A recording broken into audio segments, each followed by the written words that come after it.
Scotland. A land of stories whispered on the wind, carried by the waves that crash on the shore.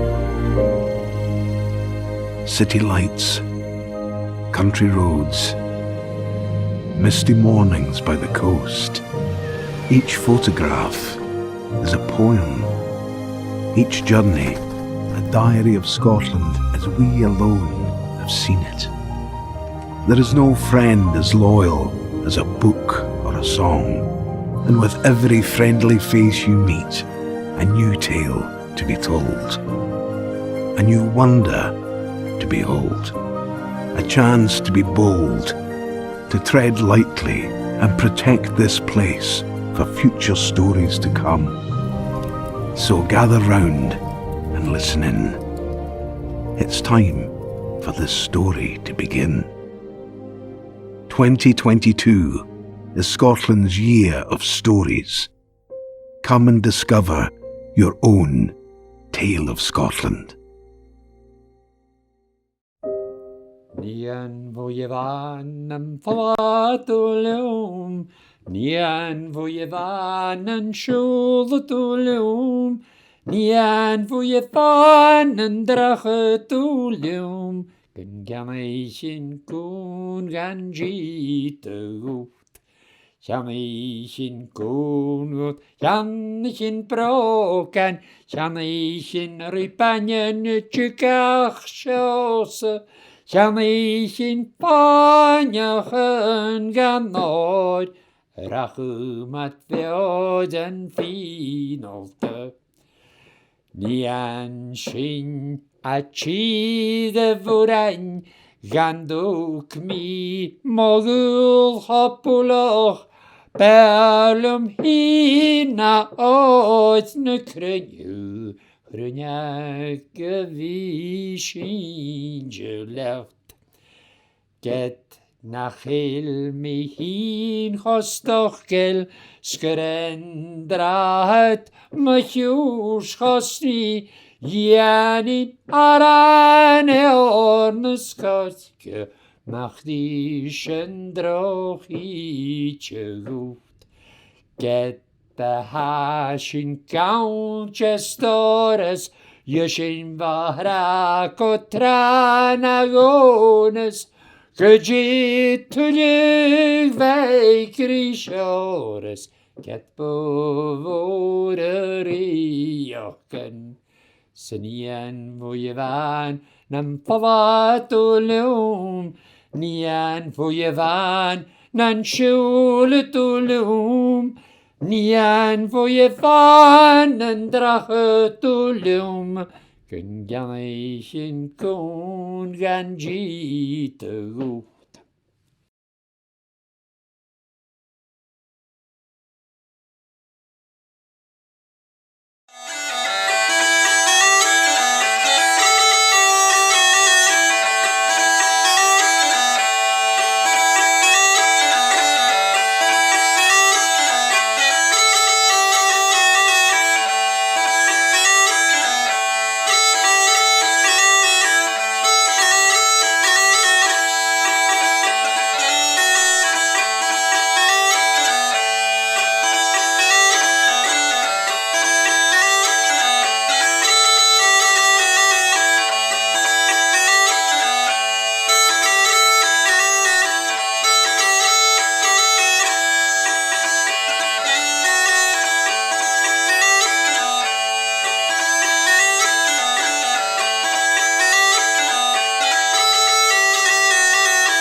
movies and all these shows.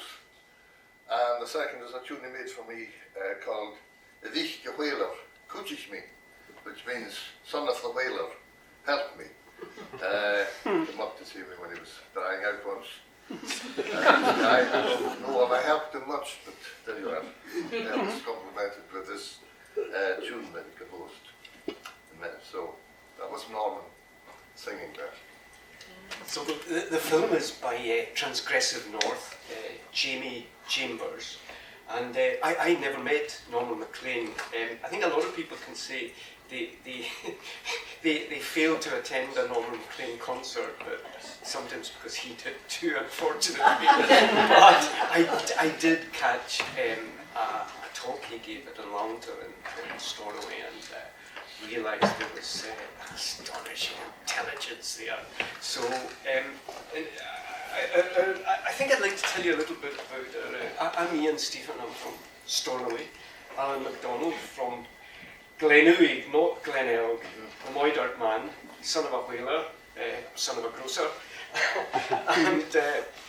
And I think I'd like to tell you a little bit about our rehearsal process, which we thought should be in the spirit of Norman. It started off in a very, very well engineered way, because Allan constructed one of the best seafood curries I've ever had in my life. But from then we ascended into anarchy, really. So we're just going to continue that and see what happens. So by way of stories and what comes to mind, let's begin with Callum Stjalak, Stornoway blacksmith.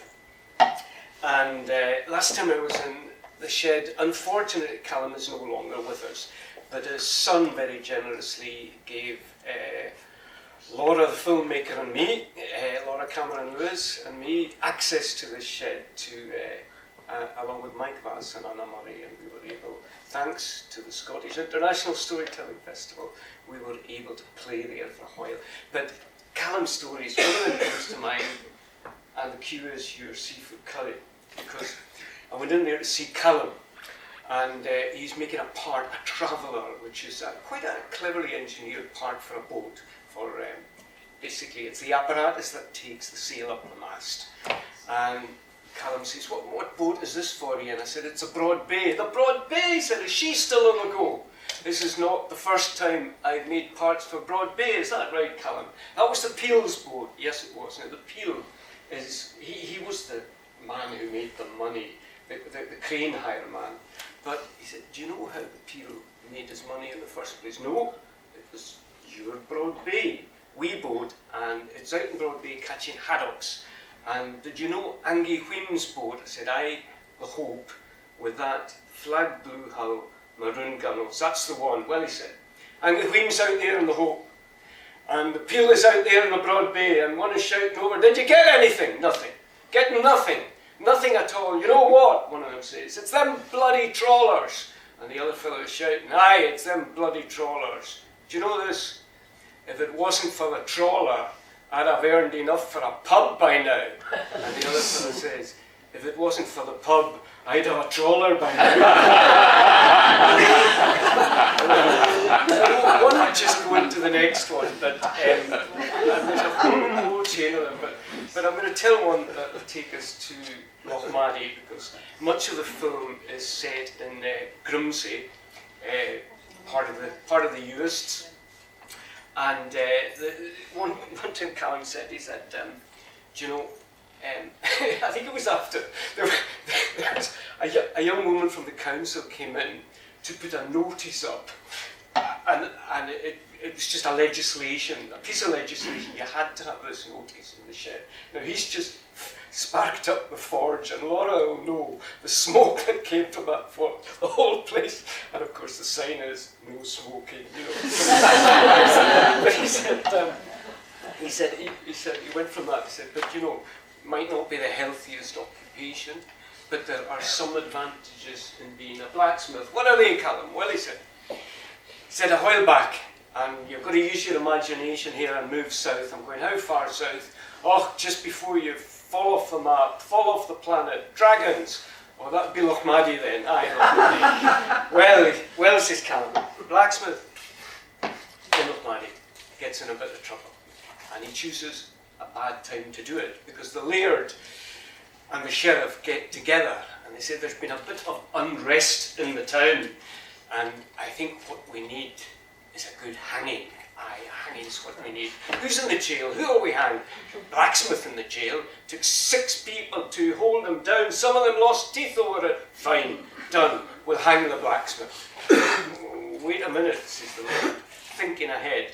Not a thing lairds, as a rule, are prone to do. Thinking ahead, he says, we hang the blacksmith. Who's going to mend the plough, the farrow, the tackle, the gear, everything we've got? Oh, I see what you mean. There's only one blacksmith. Who else is in the jail? There's a baker. Plenty of them will hang the bakers.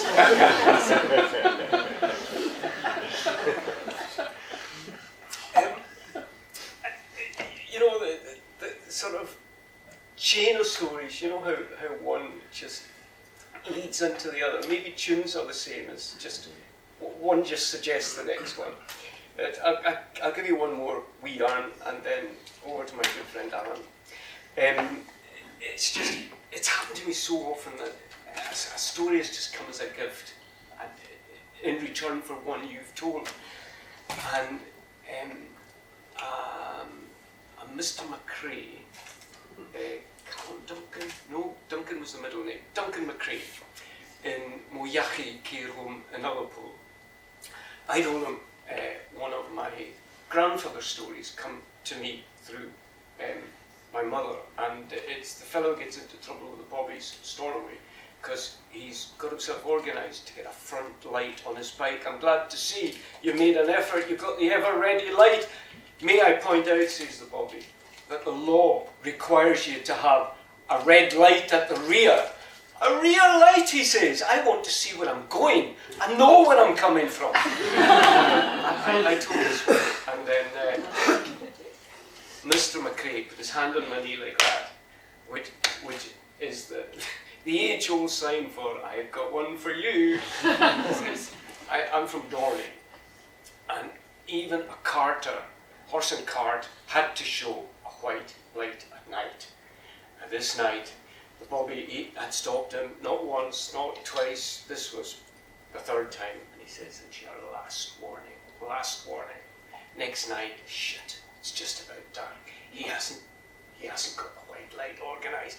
He knows that bobby's going to be round the corner. Desperate measures. So he unharnesses the horse, ties the horse alongside the cart, picks up the shaft, managed to stack it fast. Sure enough, the bobby comes in. I told you, it's you. Excuse me, he says, pointing to the horse. I think you'd be better talking to the driver. I'm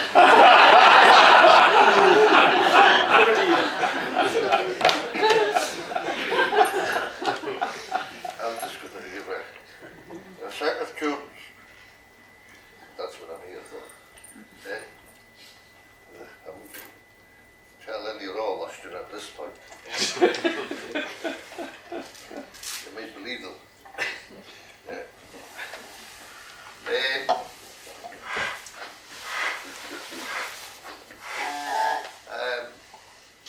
I'll tell you a couple of more tunes. It was originally called Lord, Lord, Lord, Low. My son was going about doing the counter-rock, the vocable stories when he had to play it. But it was using a series of programs called the Jewels of the Ocean, referring to the small isles, Egg and Rum and Muck and Canna and Jura and Gia and all these places, and all the Gaelic song traditions and stories from there. So start off with that one, and then another tune called With a Case, The Bunch of Us, and that was a character I met in Kipret, and we were talking about comparing the characters from Kipret and at home in Scotland, and he came out with that statement, With a Case, The Bunch of Us. And then Hami Esachula Haas is our Omiriad is the next one. I'm from every place I have ever been. It was my granduncle was asked many years ago, where he was from. He said, in that philosophical way, he said, I'm from every place I've ever been. Didn't that?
I'm going to introduce another clip from Jamie's film by way of a story to take us to the place.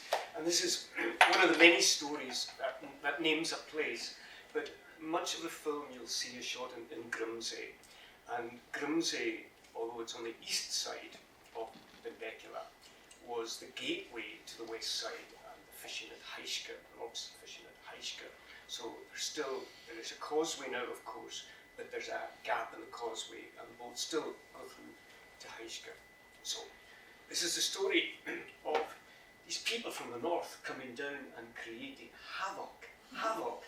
We're talking about the Harris people here, I must make that clear. So, the Harris people were down creating havoc, raiding in North Uist, Ranald, and they'd taken what they wanted, and they weren't satisfied with that because they knew out at Heisker, a fertile place, there'd be good, strong pickings for them. But there's a thing, shallow water, lots of shallows between North Uist and Heisker. I have had the pleasure of sailing it, and there's a lot of kelp, a lot of rocks, and not a great depth of water. And no matter how good a boat is, and the Grimsay boats were as good as any, the thing they need, the vital ingredient, really is water. They're not very good at going over the brown and the green stuff. So they need a pilot to get them through these treacherous areas. Black John, that's the fella you need. So it's at knife point. There's a dagger. He's no choice in the matter. Remember, our safety is your safety, but they're nervous. And they're pointing to every disturbance on the sea, and he names all the places, every reefs. He knows them all. Just keep a pointing now, and it's all going as well as it can. And you keep reminding him, our safety is your safety. And the weather hasn't been great to start with. But there's one of these anvil clouds comes, and there's hail, and there's sleet, and it's white, and they can see nothing. But Black John still knows how to sniff his way through it. And at last, from all that squall, they can see a point of land coming up. And John says, as close as you can, skipper. I'll just go forward and point for you. As close as you can. Kiss that point. They're nervous. As close as you can. That's where the water is. And the boat comes right close to it. Now, the front edge of that sail, a lug sail, is so taut, it's like steel. And John, nimble fellow, has one hand on it and springs from the boat up to the rock as the boat carries on to the reef that he knows is lying there. And they are destroyed. And John said, you didn't have a chance to ask me the name of this point. And the name of this point is, of course, Rue the Marab, the point of death. But Black John was a hero, and I think he settled on Heisker after that and made a very good living for himself there. So Black John the pilot, and that's a way of taking us to Grimsay, and back to our third man, Mr. Maclean, Norman Maclean, Jamie's film.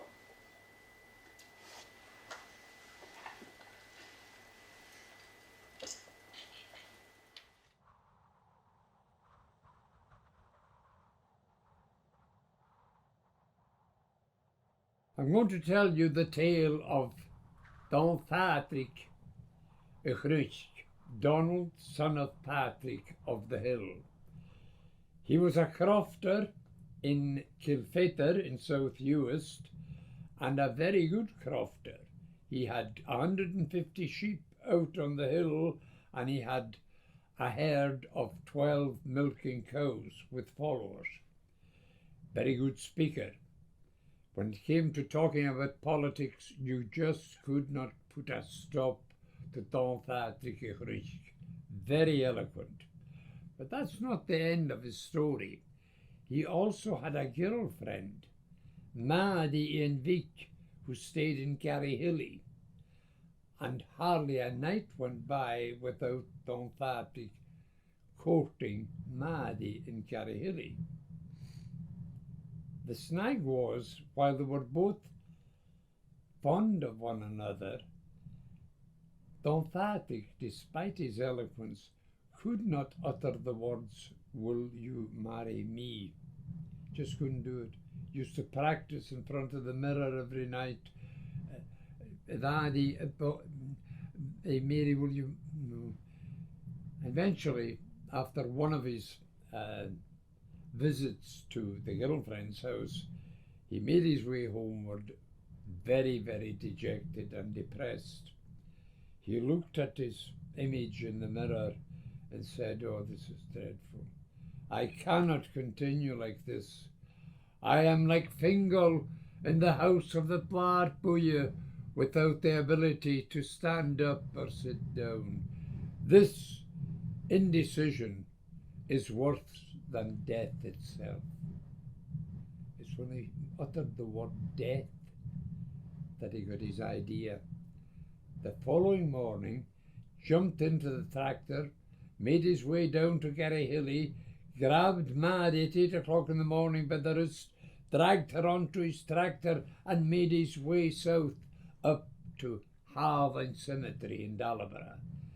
They walked about 20 yards inside the cemetery and he stopped and said to Mary, "Mary, look around you. Can you see that gravestone?" And she looked and said, "Yes, I can see it." "Well," she said, "Don Patrick, that's Patrick Rich, my father, and his wife Keishtak. They're residing together in the same grave."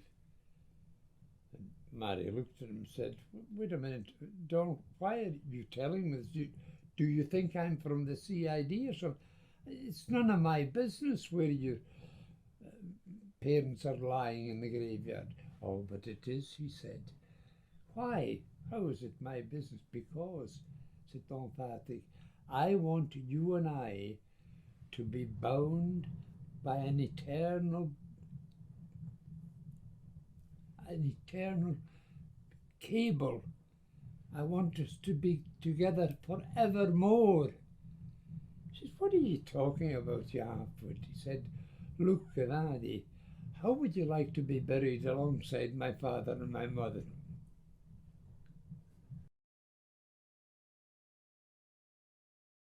If we could turn the clock back 15 years and you had told me I would end up in Tool, Lacknahaine, Baymore, Guernsey, Isle of North Uist, I would have burst out laughing.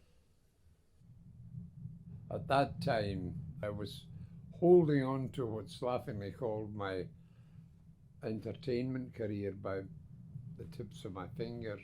I was wanting out of it. I was getting tired. I didn't see your hearing aid at all. Forget it, Kathy. It's not. I don't know what you've done with it. I know you were here on Friday, Kathy, Yes. because I noticed that The place was improved.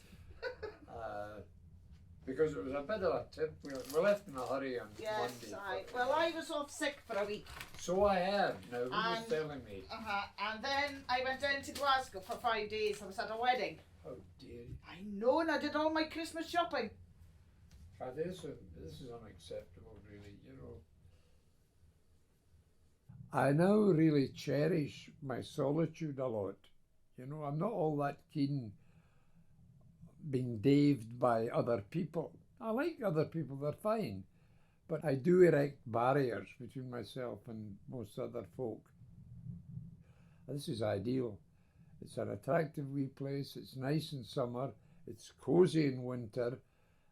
The only thing that's lacking is that I get a wee bit jealous of all the people who are coming to the house and who say, "Oh, we're just back from the cruise, Norman." The other thing, of course, is that with tendrils or lines of communication from here to various points on the planet, I'm not isolated. I recognize that when I was making a living from being a freelance, I was forced to be gregarious. My goodness, I couldn't leave the house, but my cheekbones were sore, smiling falsely at everybody. "Hello, how are you? You bought the way?" I don't have to do that nonsense now. You know, I don't have to put that mask on. home here, 2 Lochnahainu, Baymore, population 29. That's good enough for me. I like things to go back to normal, Kathy, you know, because I never see you now. No, I know. It's like, it's very sinister. I The leave thing the money is, on the sideboard. I'm just fitting you in when I can. I know, and I'm I'm sorry about around when you come in. And I want to hear the chat. I want to hear about Everything. your, why, Hong Kong. Oh, Hong Kong, well, that's Hong a long, Kong. long time I ago. want to hear about that because my daughter's over there, and Yes. I want to hear about the cruises. Because just about everyone I've met in the last 3 months has been on a cruise. Cruise, yes, they're fabulous. Everybody, and they're Fabulous. all raving about them. Yes.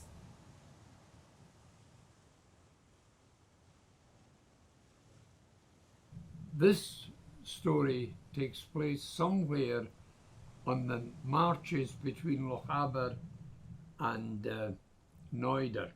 There was a widow living with her only son, whom she sent out one day with his dog, Cavach, which is Gaelic for haste. The dog was just a young beast, maybe 2 years old, not fully trained, but very affectionate sheepdog. They went out looking for a stray sheep, and he went out to the hill, and mist fell on him and became lost very, very quickly, lost his bearings.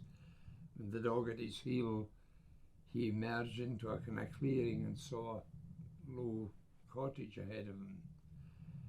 And he went in there, and he was dressed typically as he would have been in late 19th century, early 20th century. He had +4 trousers, hand-knitted hose, long hose, with a garter to keep the hose up.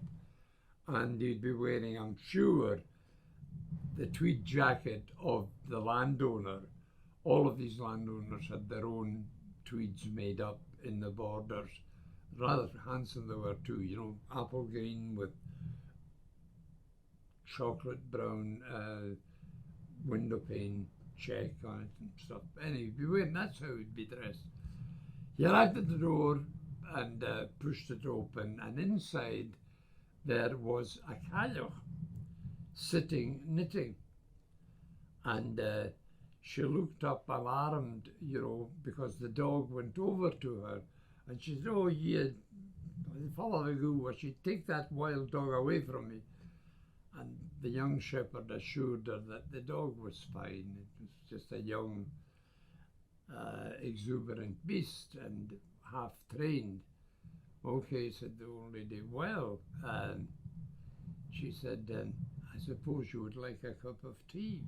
"Oh, that would be very nice. I'm just waiting till the mist clears and we're looking for a sheep." Fine. So she went up and went into the closet, and she was rattling around with dishes, and she emerged with a china teacup with saucer and handed it to the shepherd, and cast an eye on the dog and said, "Listen, that dog's upsetting me. Why don't you tie it up?" She said, "Wait a minute, I've got a bit of rope here. It's very strong rope that my late husband used for a little boat he had on the loch up the back." She came back with a strong rope and handed it to the shepherd. And the young shepherd was drinking his tea, and he thought it was strange that such a stout rope would be used to restrain the dog. So instead of using the stout rope, what he did was he unpicked the woolen garter that is just below his knee, made of wool, of course, and got a length of wool and tied that round the dog's neck and tied the other end to a rail that ran below the bench on which he was sitting. And he then announced to the Cailleach, to the old lady, "That's Cavach, the dog.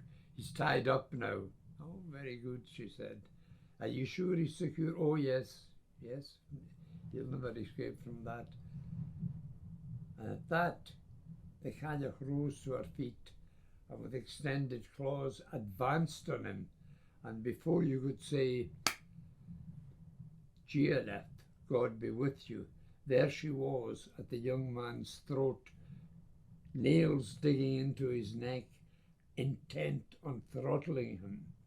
The young man managed to gasp out in a cool way, Specaram heen a hadakasho. I really do not appreciate this unseemly haste. And it was the word haste, Cailleach, that alerted the dog. And he burst forth, easily breaking the single strand of wool that kept him tied to the bench. And he attacked the old lady, got her to the ground and savaged her, enabling the young man to race out of the house. The mist had cleared, and with the dog at his tail, he made his way back to his mother. He never did go back to find out how the damage that Cailleach, haste, that his dog had inflicted on the old witch. If you want to know where the house is, and if you wish to take a look for bones, I'll give you directions. You can go. I'm not going with you.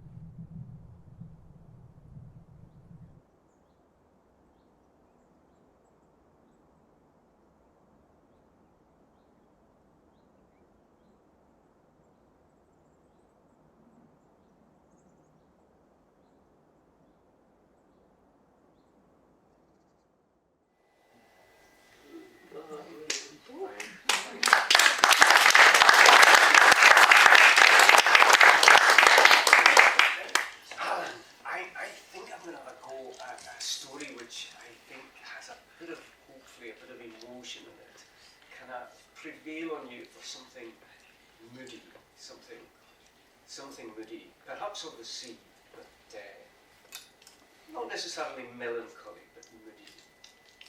Thank you.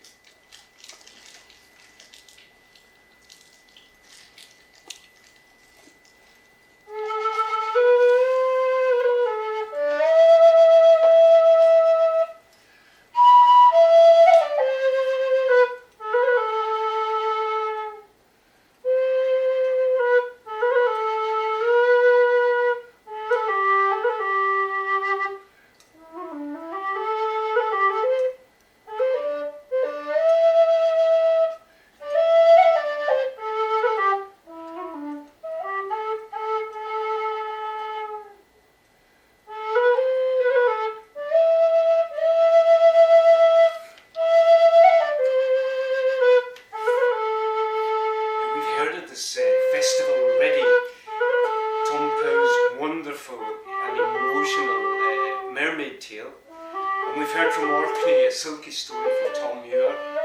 And you know, we're all friends and we're all here for stories, so I'm sure you won't mind another version of the story, because perhaps it's the variations that are even more interesting than the similarities. But this is a version of the Silky story that's most linked to North Hebrides. And there's a crofter, a bit like Norman's crofter. Bit tongue-tied. He's a comely fellow. There's plenty of eyes on the village on him. He doesn't notice them. It looks like he's only interested in the ground and the hunt. So when he's not seen about the croft, then he's joining the men of the village and they're going out for the scarab, cormorant and shag shooting of an evening. And this night, it's his turn to take charge of the boat, because of course they know the tides, but that boat is their whole way of life and it must be protected. So that's the way it was, and it's his turn to look after the boat. Now, something catches his eye. This is just on dusk.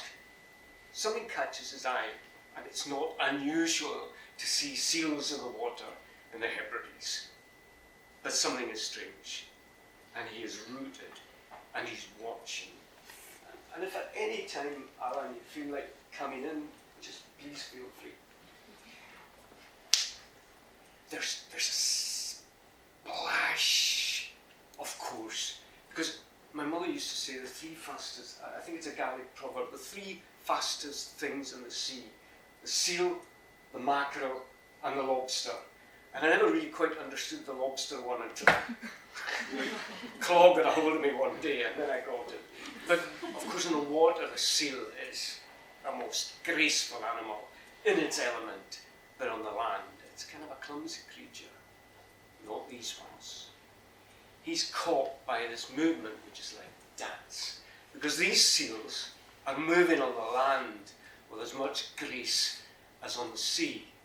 And then he realizes there's a slab of rock, it's like a table, and he realizes that there is a pile of skins. And as they've come ashore, they've shed their skins.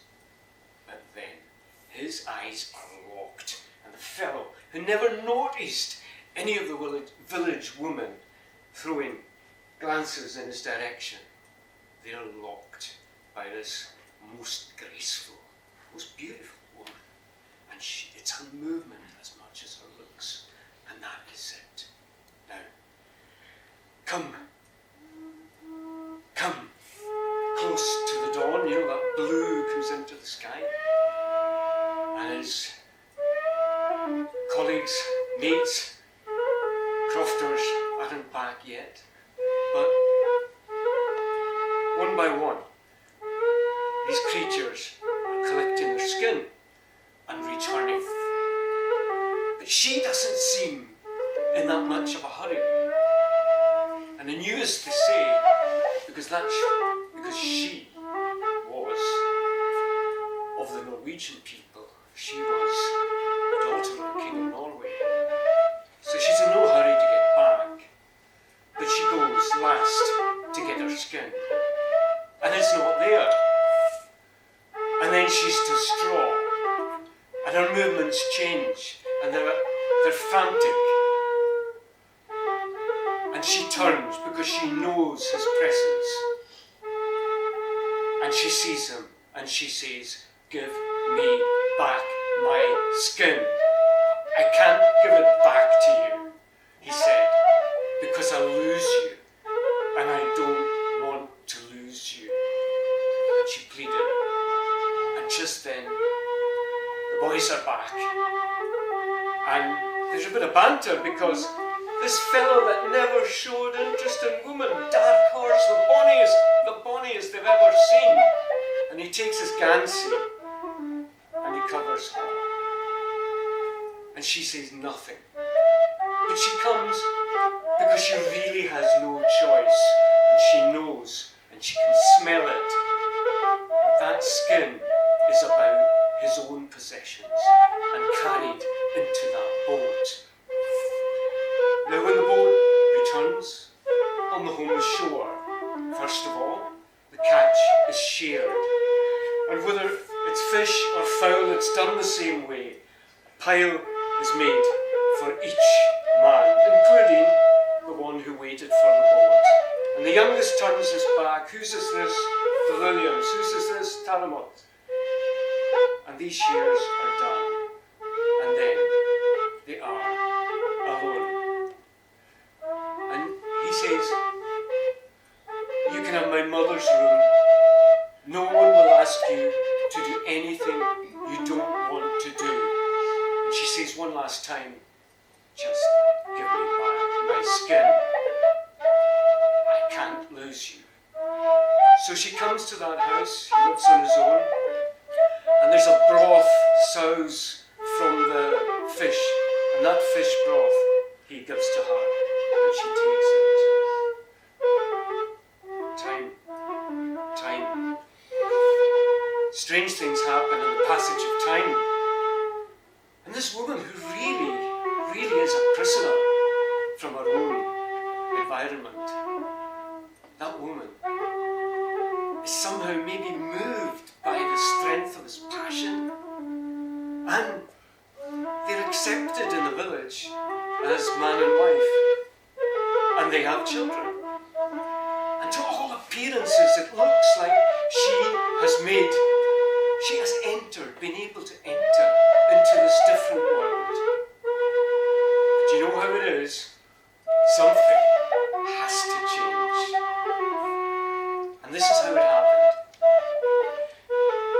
Those of you blessed with children have probably remembered when they're off to school, sick, and 5 minutes later, after they've been told they don't have to go to the school, the youngest is running about like a deer on the grass. And his mother says, well, if you're not going to school, make yourself useful. Go down the croft and look at the hay coils, because when your father makes the coils of hay, he'll put a burroch, a spur dog, a dogfish. He'll put a burroch to dry in the coil of hay.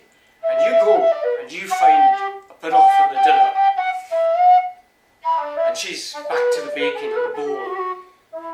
And he comes running in and he says, Mommy, Mommy, did you get a burroch? I did, but I found something better than that scratchy thing.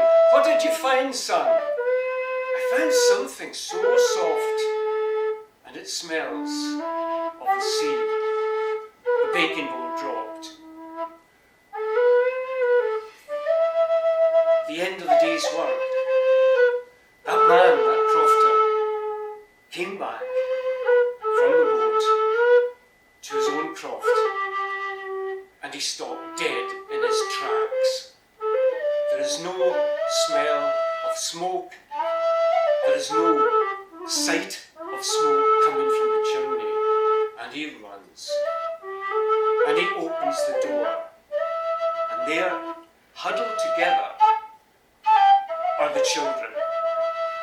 There's no fire. And above the mantelpiece, there's everything sharp in the house, out of their reach. Now, versions of stories along the sea road.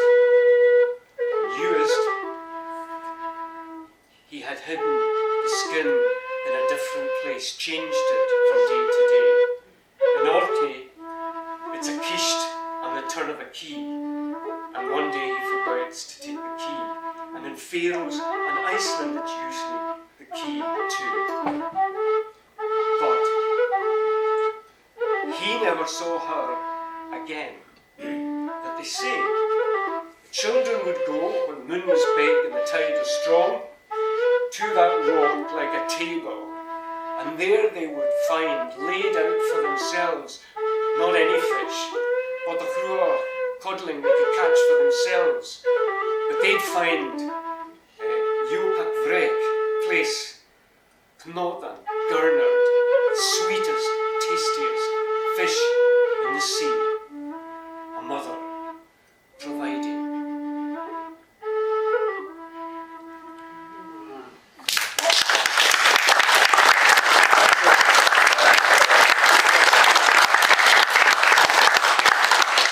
There's be something cheery now, I think. Okay?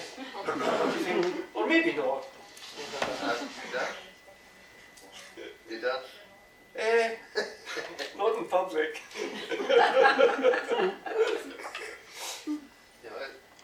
Okay. Me too. We're not frightened of sad stories in Hebrides, really. I have pleasure, call it work, sharing stories and songs with Ishbel McCaskill. She was the one with the songs. But Ishbel would had this amazing repertoire of the most emotional songs. And she'd say, oh, we love our tragedy in the Hebrides, we love our tragedy. But she'd be hilarious in between. Well,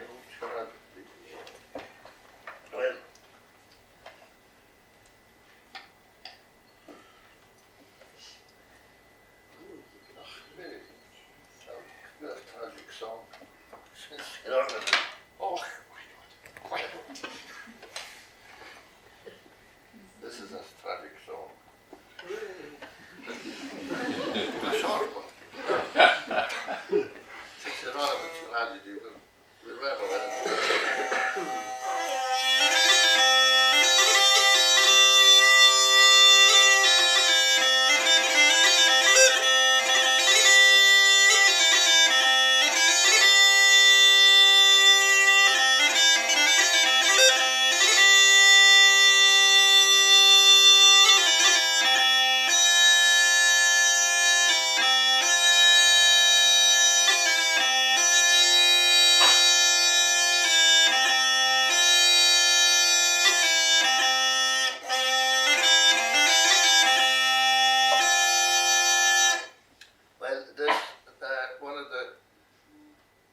happens that in the lowlands of Scotland, they used, at funerals they would play, most people would play the Flowers of the Forest. And in our part of the world, up north, wider than Kintail way, that this song is from, and I know some of you will know it, so I hope to sing along with me. It's a tune we used to play, and still play at funerals in the north. It's Craw Candalia, the Craw of Kintail. And the Craw of Kintail, but I think the original meaning of Craw was a fort, a dune or a fort. I'm not sure if there was one there, but the Craw became a place where they would look over when they were coming from the Hebrides with the cattle to go to the Falkir Trist, where they would sell their cattle and their stock. Every year they would cross with the Kyle, Kyle of Lhash. They had special cows that were showed the way, trained to go on the water first, and then others would follow these brave cows in the trade. So they would all swim across the Kyle, and then they would park overnight in Kintail, in the Craw of Kintail. But one of the stories associated with this song is that there was a man at the Battle of Sheriff Muir in 1715. There was a man from Kintail, and he was severely injured, and he asked to be taken home and buried in the Craw of Kintail. And whether the song came about, it was an older song, we don't know, but this is the melody that came about. I think that's published in the Gaelic Songs of Nova Scotia that there were about 40 verses to this song, but they seem to have disappeared. There's references in the song to the other world of the summer home and the winter home. It's a kind of, say, pagan, pre-Christian allusions there. So, shine your call.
but if my memory serves me right, it was recorded from travelling people, and it's one of these stories that just comes up not only all through Europe, but probably all over the world.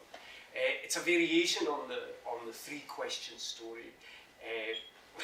The thing about it is there's so many 3-question stories that you've got to remember which one you're on and not get it mixed up with the other one, but I'll do my best, The crofter and the laird. The crofter gets into a bit of trouble. I think it was a deer rather than a salmon, but unfortunately he's not getting on with his neighbour. They've got a grievance over a boundary, and his neighbour sees where he's buried the head and the guts and climbs to the laird. So he's before the laird, and the laird says, now, as you know, the penalty for poaching is eviction. So Monday morning, you're out the door, unless, he said, being a sporting gentleman, I'll give you a sporting chance. What would that be? Well, I'll give you 3 questions, and if on Monday morning you can answer them, then you can keep your roof. You better tell me the questions. My first is this: what is the richest thing in the world? Second one, what is the poorest? Better give me the third one and be done with it. How much am I worth? Ah, that's impossible. That's your chance. So he goes home. His head's in his hands. Does he tell his wife what the problem is? Of course he doesn't. But they are blessed with an unusual daughter, a crop-haired, freckled lass. And he dotes on the daughter, and his mother says, look, you won't tell me. Something's bothering your father. Go and talk to him. He'll tell you. Wasn't long before the crop-haired, freckled lass heard what was wrong, and she laughed. And she whispered in his ear, and he cheered up and ate his dinner, and on Monday morning appeared before the laird. To business. Aye, that first question. The richest thing in the world, he said, is the sea, because you can take what you like from it, and somewhere the rain will fall, and it will come to the same level, and it'll never be the poorer. Do you know, that's not a bad answer, said the laird. I think we'll give you that one. But what is the poorest? Oh, the poorest is fire, he said, because fire will take velvet, anything, and it will all be ashes, and it will never be the richer for it. I think we might have to give you that one as well, says the laird. Now you know that smug look. That smug look. The same as the King of England when he's asking Geordie Buchanan what he's thinking. It's that look, but that's not what he says. He says, my third question, what am I worth? I'll tell you exactly what you're worth. And what would that be? 29 pieces of silver, he says. The laird laughed. Ha! It's a very exact answer, but I can assure you I'm worth a bit more than that. I don't think you are, because our Lord was sold for 30, and I don't think you're worth more than him.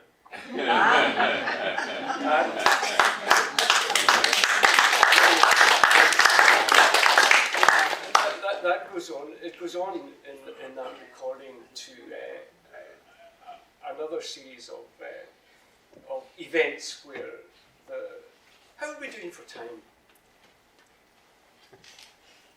5 minutes? 5 minutes. Oh well.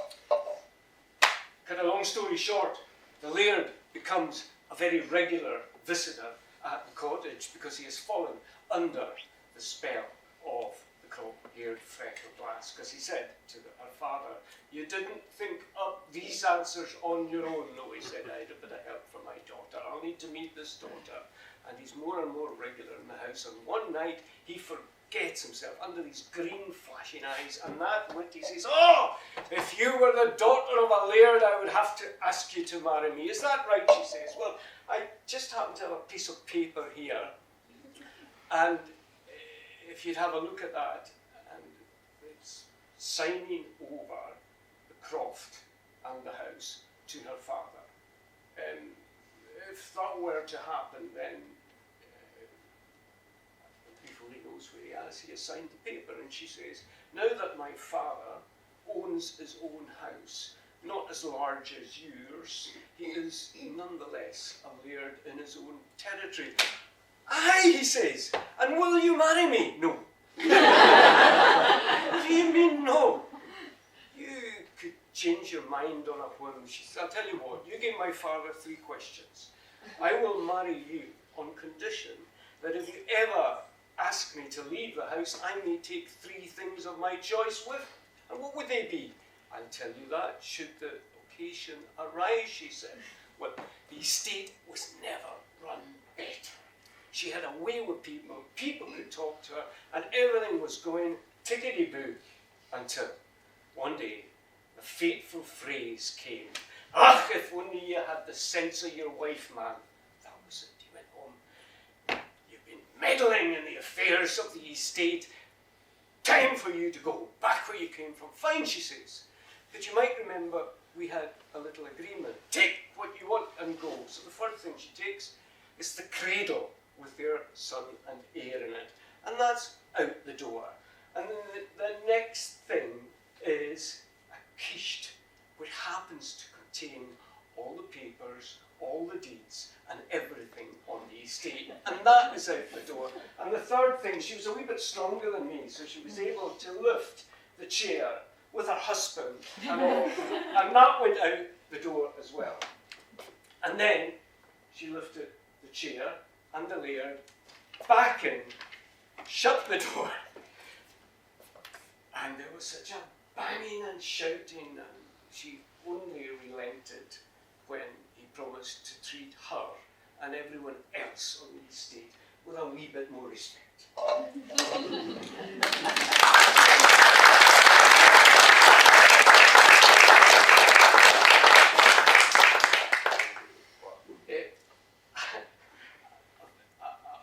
I'm thirsty for another tune, but would you... I've got a request. Would you tell that story I heard you tell in Longton and Stornoway? It relates, I think, to the pipe band.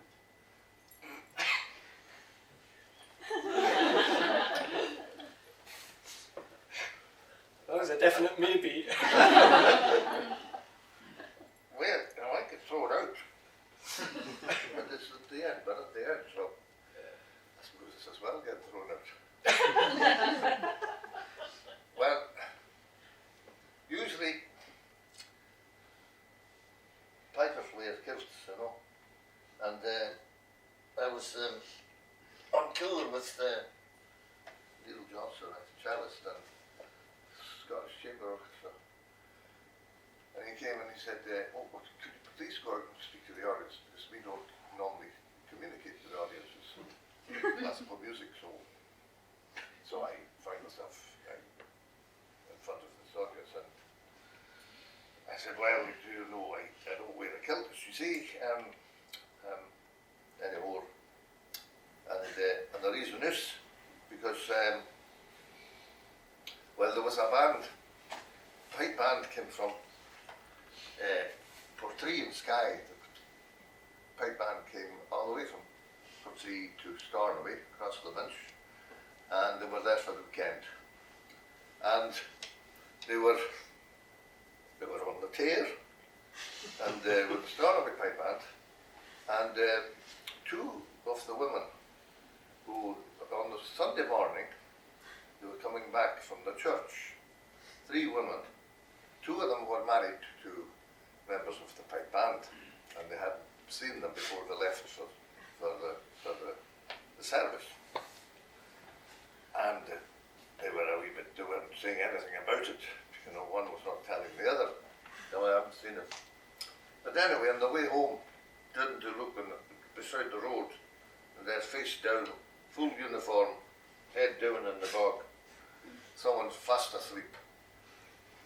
And I'm scoring, "Oh dear, I would hope I'm doch eens naar hem gegaan, dan hoop it's not morgen." And the other was going, "Oh, I hope it's not true,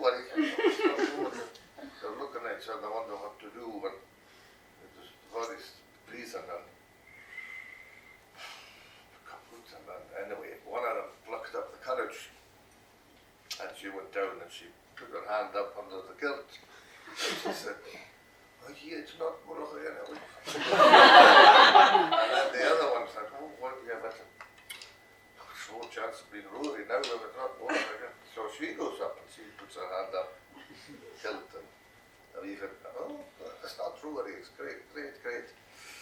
It's back and they're both feeling very happy. And the other one says, "Oh, well, the other one," so she puts her hand up and she says, and she pulls it out, she says, "Oh, you're all right, Kills. He's not from Stornoway at all."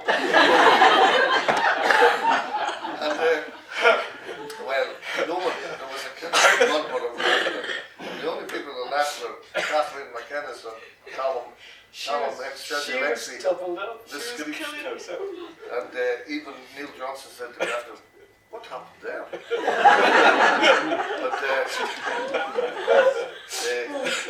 to criticise the church in such a manner, well, it's for a collapsed Catholic like me. So will you play us out with a wee short one? And, Okay. Big thank you to Allan MacDonald, who at very short notice Cool. came out to play, and huge thanks to everyone at the Storytelling Festival for having us and letting us continue our endeavours.